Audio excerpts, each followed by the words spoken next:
All right, so here we have a program. The project name is 003 add, and it's a very simple program. And here we have three global variables, and two global variables are initialized to some data.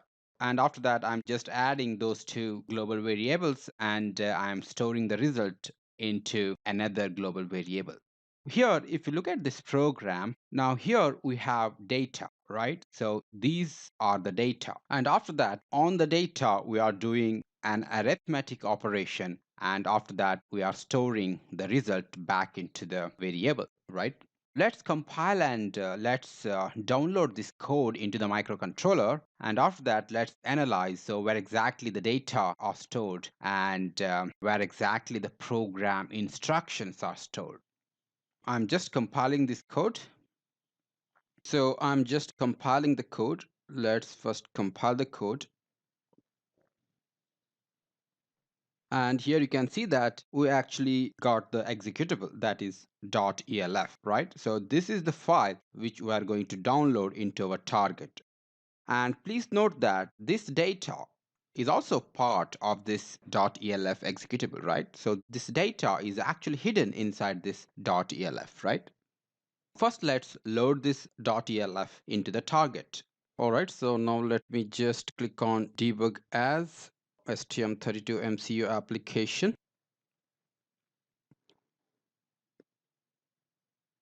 The code is actually downloaded into the target, and the Eclipse actually went into the debug perspective. So here you can see the log. So the ST-Link GDB server communicating with the ST-Link circuitry of the board. And after that, here you can see that it actually erased the internal memory, that is embedded flash, and after that downloaded the code.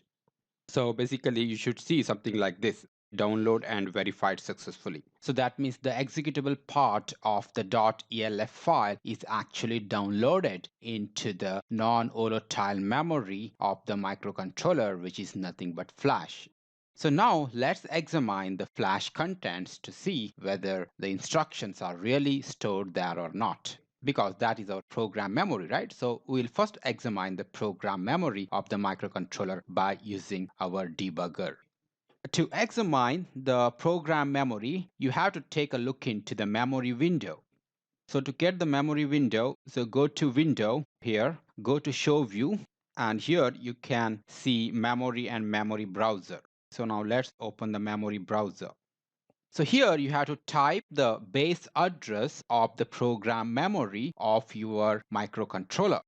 So what is the base address of the program memory of our microcontroller? These details you have to get from the reference manual of the microcontroller. Let's open the reference manual of our microcontroller to see the address. Alright, so open the reference manual of your microcontroller. So here the microcontroller I'm using STM32F407, and go to the embedded flash memory section. Let's go there, and you have to browse through this section. And here it is. So I get the flash module organization table. If you are using STM32 based microcontrollers, then you should see similar table, but addresses may be different or maybe same. The number of sections may be different. But if you are using some other microcontrollers from entirely different vendor like Texas Instruments or NXP or something like that, then you should be able to get the base address of your program memory. Here you can see that the embedded non-volatile memory organization. So this is actually flash memory. So this is a flash memory of 512 kilobytes. And apart from that, that is a read-only memory. So that's what we call a system memory. So user cannot write into this read-only memory. So the ST has already placed a bootloader code into this memory. So in this table, this is our program code area, and the base address is this one, and the final address is this one. From here to here, we can save our program instructions. So when you download the code will start accumulating right from this address onwards. So now let's examine this memory address, and let's see whether the codes are really present from this location onwards or not. Now I'm going to copy this address, and I'm going to the IDE, and I'm going to paste in the memory browser. After that, let's hit enter, and here you can see that this memory window is actually displaying the contents of memories from this memory location onwards. And this memory location happens to be the memory location of the flash memory, right, in our microcontroller. So this is where the program instructions or machine codes are stored. So all these are machine codes. So here you can see that all these are actually opcodes or machine codes of the program instructions. So if you want to check this memory contents byte by byte, then you can do that. So here it is showing you word by word. So that means 32 bits by 32 bits.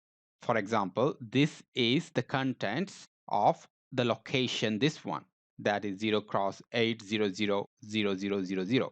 So this is the content of the location 0 cross 08000004. So like that. So if you want to check byte by byte, so then you have to do some settings here. So right click on this window and you get columns. So set the columns to 1. Now you can see word by word. If you want to see byte by byte, then again select, go to cell size and click on 1 byte. So here it is. So at the memory location, this one, the content is 0. At the memory location 01, the content is 0. So like that. All right, so that's about the program memory, right? Let's examine the data memory. The data memory is SRAM, right? So before checking the SRAM contents, we have to first find out the base address of the SRAM memory, that is the data memory in our microcontroller. So now for that, again, we have to refer to the reference manual. In the reference manual, should mention the base address of the SRAM. That is actually there in the section memory and bus architecture. I would go to memory organization. So, or you have to search by the word SRAM. I'm not sure here. So now let me search by the word SRAM. So here you can see that there are two SRAMs in this microcontroller. That means there are two data memories.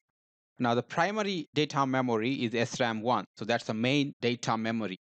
So its size is 112 kilobytes for this microcontroller, and the base address is, let me search, and you have to refer to the section 2.3.1. So I think it is there in this section 2.3.1 embedded SRAM. So here you can see that SRAM1 and SRAM2 mapped at address this one. So that means in the memory map, so about the memory map, we are going to discuss later. So don't worry about that. So in the memory map of the microcontroller, this address belongs to SRAM1. That means from this location onwards, SRAM starts. That is SRAM1 starts for this microcontroller. So many microcontrollers have only one SRAM. That's okay. So all these are marketing techniques of the microcontroller. Since it is a high-end microcontroller, it has multiple SRAMs, which are used for different purposes.